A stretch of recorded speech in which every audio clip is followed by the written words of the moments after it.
All right, guys, I've been a little slack on the videotaping this week, and I think I made a video Wednesday, and I'm not even gonna lie, I was in such a pissy mood because on Monday night I was playing basketball, which I shouldn't have been doing. I'm too dang old. I'm only 29, but I should be retired, and I did retire after this. I went up for a rebound and came down on somebody's foot and hit a full-fledged ankle roll, dude. And my ankle is about the size of a softball. So Wednesday we were doing a dealer training, and I was just in such a bad mood because I had to go do that. Because I'm like, God dang, I about can't walk, but we couldn't reschedule it. Anyways, all the things. So Wednesday we did a dealer training in upstate South Carolina at Landscaper Supply. They got dealerships sprinkled all up down 85 down through there. Seneca, Simpsonville, Greenville, Spartanburg. I can't remember the other ones. I know they got 7 locations down there, so they're a pretty big player. There's a lot of room for growth for them boys in terms of Ferris, because we just got them to take Ferris in all those locations, so that's nice. So the dealer training went well. They got somebody from each of the stores down there, and they got, I don't know what his role is. I would just say like the VP. Essentially, they had the VP down there too. And we just did a walk around on all the equipment that was in the showroom. So, here's the 500. Here's how you sell it against the Skag. Here's how you sell it against the Toro. Here's the standards. Here's the walks. Here's the zero turns. This is how because they, if you hadn't picked up on it, they're a Skag, Toro, and Wright dealer and a Ferris dealer. So, you got an end user coming in asking questions with this compared to this. This is how we compare to this, and this is a selling point for us. This is a selling point for them. So because that happens. So, anyways, the dealer training went well. It was definitely a good look for us to be in there, and everybody was like standing around. I'm like, look, first of all, I about dang broke my ankle on Monday, so that's why I'm hobbling around in here. So don't mind me just walking like a dang 70-year-old. And I'll take some pictures and put it in there, dude. The swelling coming from that ankle roll is just, I've never had one that bad. I've had some bad ones, but all right, just go. I can edit it, so don't worry about how it looks as much.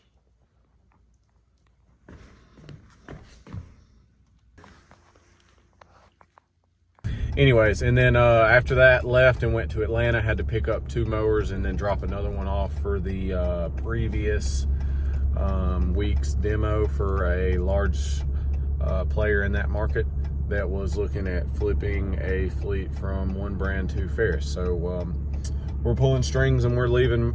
We normally don't, and whenever I say we, I mean me. Typically I don't leave mowers with guys. We can, but it's just it's a risk for the company. It's a risk for me, if somebody could steal them, just being straight up about it. So typically, if they're a big player in the market, like I want to flip my fleet type player, or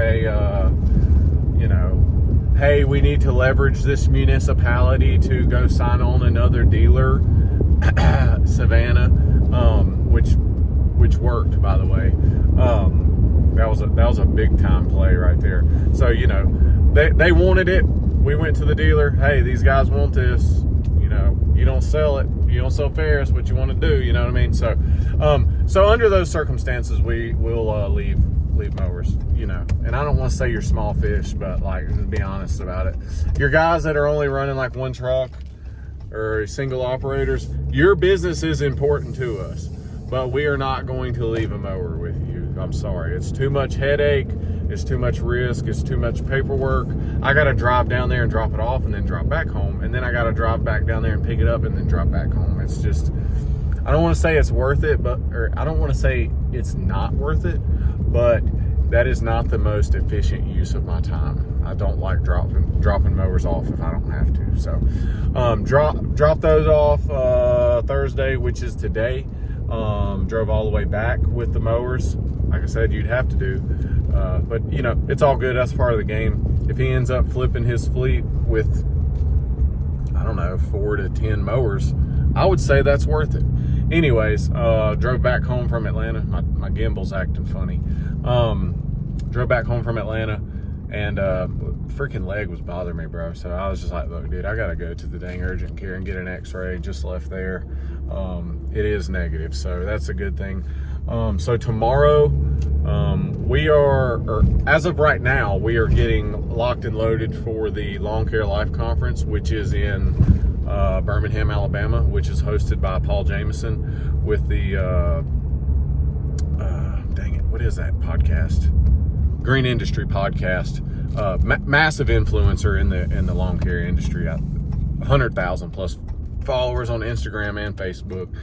And the podcast, I'd have to go out on a limb and say he's probably the biggest podcast in the green industry. So, you know, he's running that along with Jason Creel. So, essentially what that is guys come out. They are, how do I say this? It's more of a workshop type thing for the lawn care industry. So like last year, there were guys in there talking about, you know, how to make sure you're keeping on top of your profits, how to make sure you're keeping on top of your leads. Are you pricing your jobs correctly? And then there was another guy that stuck out that was talking about kind of the future, you know, so we're possibly moving to electric, we're possibly moving to robotic, and he had a whole spiel about that. So it's mainly just a big workshop for lawn care guys, and they're going there to learn, which is nice. You like to see guys learn. I like to pay attention in that stuff too, see what I can pick up.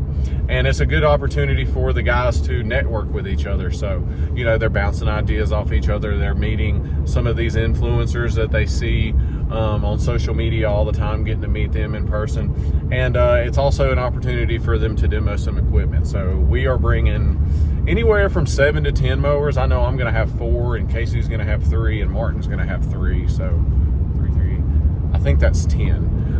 So 7 to 10 mowers, walk behind, stand on, zero turn, stand on blower, spreader sprayers. So we're going to bring those. I know Exmark will be there. They'll have some equipment for guys to demo.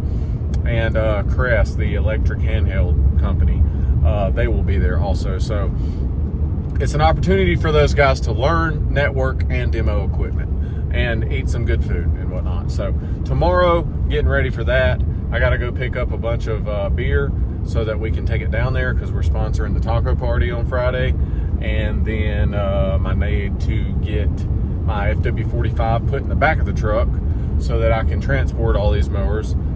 And then we'll be locked and ready to go. Other than that, after I get everything loaded up in that truck, I am going to sit on the couch and ice my leg, because I'm telling you, it is pumped up, son. It is pumped up and it is painful. The bruising is ridiculous. So I didn't have a lot going on this week in terms of just like motion and being out in the field and whatnot, but it was a successful week. Oh yeah, the guy, and I don't know if you watched last week's Life of the Ferris demo guy, but the guy that I drove from Atlanta to Nashville to do the demo, and I said, I'm gonna dang near guarantee, what is going on with this thing? There's a cop. And I said I was gonna dang near guarantee that it was a sale. He bought one on Tuesday. So, you know, either I'm a really good salesman or I'm a fortune teller. It'd be a lot cooler if I was a fortune teller. Anyway, so yeah, I don't know if I'll make a video tomorrow. Maybe we will, but yeah, that's just kind of a quick rundown of what we got going on today. So yeah, sounds good. Appreciate y'all.